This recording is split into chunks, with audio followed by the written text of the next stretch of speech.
ফুলেল শুভেচ্ছায় প্রিয় শিক্ষককে বিদায় জানিয়েছেন বর্তমান ও প্রাক্তন শিক্ষার্থীরা। প্রিয় শিক্ষিকার অবসরজনিত বিদায়ের সময় ফুলে ফুলে সাজানো গাড়িতে করে তাকে বাড়িতে নিয়ে যাওয়া হয়। এ সময় কান্নায় ভেঙে পড়েন ছাত্রছাত্রী, অভিভাবক সহ স্থানীয়রা।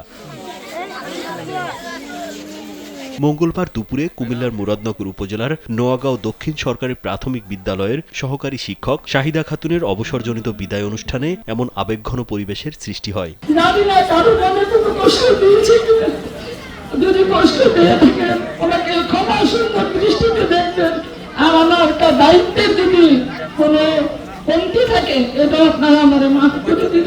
দীর্ঘ ৩৭ বছরের কর্মজীবন শেষে শিক্ষিকা শাহিদা খাতুনের অবসর উপলক্ষে একতা যুব কল্যাণ সংগঠন ও প্রাক্তন শিক্ষার্থীদের উদ্যোগে এই বিদায় অনুষ্ঠানের আয়োজন করা হয়। এই মুহূর্তে কোনোভাবে কোনো সান্ত্বনা খুঁজে পাচ্ছি না মনকে বোঝানোর জন্য। বিশ্বাস করতে পারছি না আপনি আমাদের মাঝে আর আসবেন না। আমাদের অবজীবনের করু কান্না আজ সকল বাঁধ ভেঙেছে। আমাদের ব্যথাতুর অন্তরে কেবলই জেগে উঠেছে রবীন্দ্রনাথের কবরবাণী, যেতে নাহি দিব হায় তবুও যেতে দিতে হয়, তবুও চলে যায়।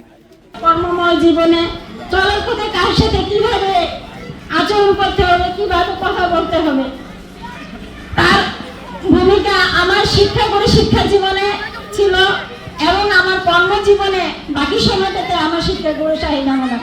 অনুষ্ঠানের আগে অবসরে যাওয়া শিক্ষক নূর ইসলাম ও বদলি হওয়া শিক্ষক কামরুন নাহারকে বিদায় সংবর্ধনা দেয়া হয়। রাজীব বিশ্বাস, কালবেলা।